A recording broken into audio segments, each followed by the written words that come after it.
I want to show you a picture that tells you everything you need to know about South Korean politics right now and the election they've just had.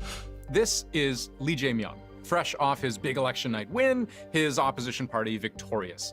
He seems happy enough, but he is also aware in this moment that his enemies want him dead. The glass in front of him is bulletproof. In other photos we've seen, he's taken to wearing a protective vest under his jacket, and his security detail regularly flanked on either side by men with briefcases. Those are ballistic briefcases. They're like armor, tough enough to stop bullets, and they can expand into a kind of multi-panel shield when needed. If you're a Canadian like me, this seems extreme. But South Korea is a country in political crisis. It's rotated now through 5 presidents in 5 months. Lee, the guy with the crazy security, he was stabbed in the neck last year, an assassination attempt during a public event. His opponents call him a dictator and a monster, and he just became South Korea's new president. Question is, can he save the country from completely unraveling?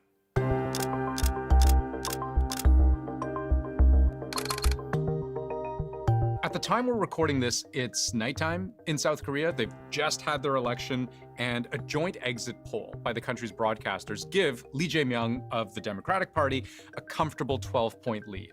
That's enough to project him as the winner of the presidential election, and there should be an official declaration along those lines hours from now, maybe even by the time you watch this video. Exit polls in South Korea are usually pretty accurate. But looking at the outcome, you can think of the Democratic Party as the more left-leaning mainstream party in South Korea, and you can think of Lee, at least in this chapter of the story, as the man who led the bitter impeachment of his predecessor, Yoon of what was the ruling People Power Party. He was the first sitting South Korean president ever to be arrested. And just to give you the backstory here, these two faced off against each other before in the past, with Yoon coming out ahead, barely. But then, less than 2 years into his presidency, he declared martial law under what were later determined to be very dubious pretenses, basically a power grab, which led to his arrest, impeachment, and removal from office. So Lee wins in the end. But Yoon's legacy, his ouster, his parade of replacements, the chaotic lack of consensus around the direction of anything in this country, this has created a colossal fracture.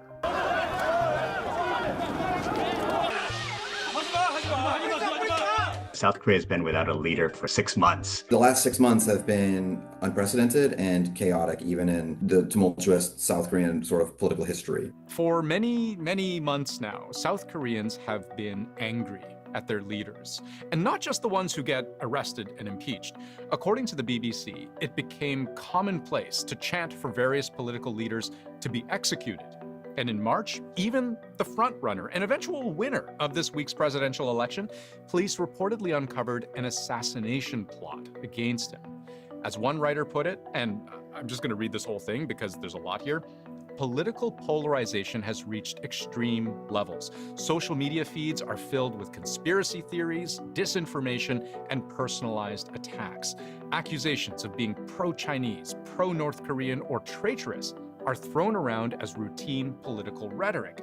Trust in institutions, from the presidency to the judiciary, has sharply declined. So this is the backdrop for what has just unfolded in South Korea. The election of, and this really depends on where you politically sit, either a bold reformer, a working class hero, or a criminal, no better than all the others.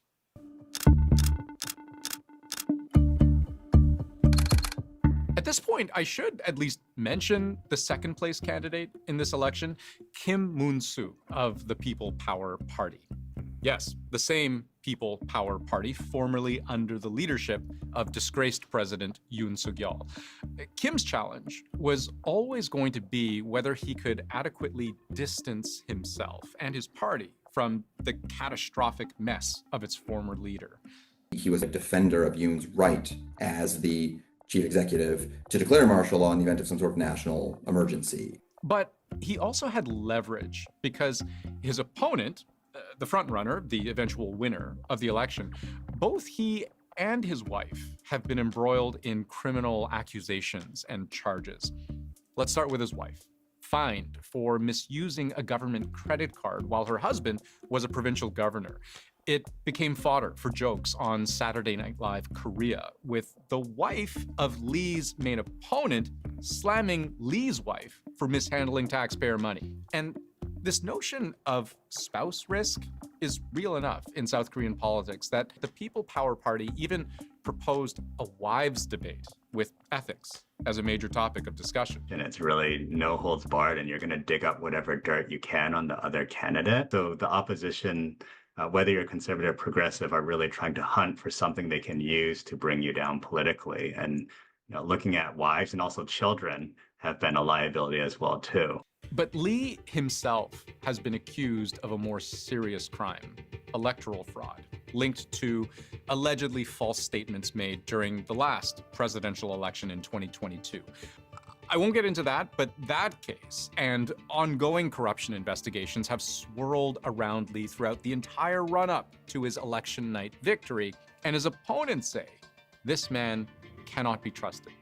Lee dismisses all of this. It's just partisan mudslinging. And what has undoubtedly helped him is that a series of retrials and appeals had all been pushed off until after the election. But all of this goes to show you how trust is in short supply. Public trust is extremely low. That's not just of government, it's public trust in the media, public trust even in the courts and in the police. I think there's a general sense that Korean society is both unequal and, as a result of that, potentially unfair. But even all of this only scratches the surface of how incredibly difficult the road ahead will be for the new president.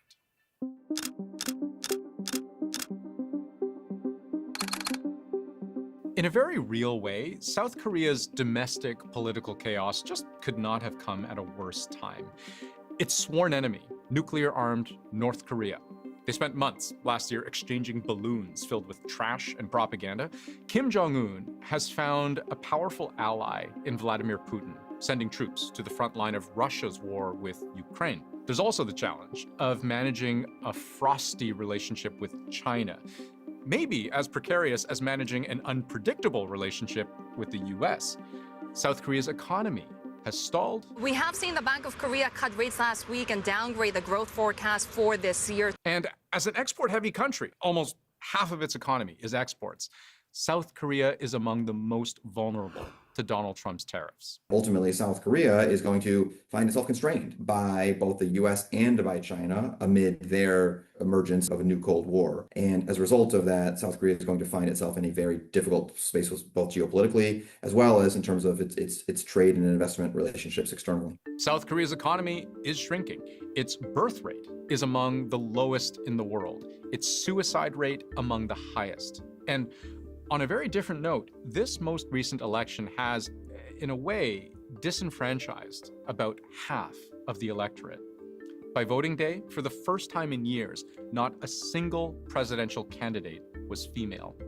This in a country with one of the highest wage gaps between men and women, where less than a fifth of all lawmakers are women, where calling someone a feminist is often an insult. And in case all of that wasn't enough to juggle, let's not forget, there is no real transition period for the new president. It's because the previous president was impeached that they don't get the benefit of that transition. This is a very unique election because Lee takes office within 12 hours of being declared the victor, and these problems are not going to wait any longer. So it's going to be difficult. He's going to have to essentially fix the plane while flying it midair. But he has one thing going for him. For the first time in a long time, his party now has control of both the legislature and the presidency. That's control. So, yes, quite possibly, the hardest job Lee Jae-myung has ever had starts now. But nobody knows where this story is going to go next.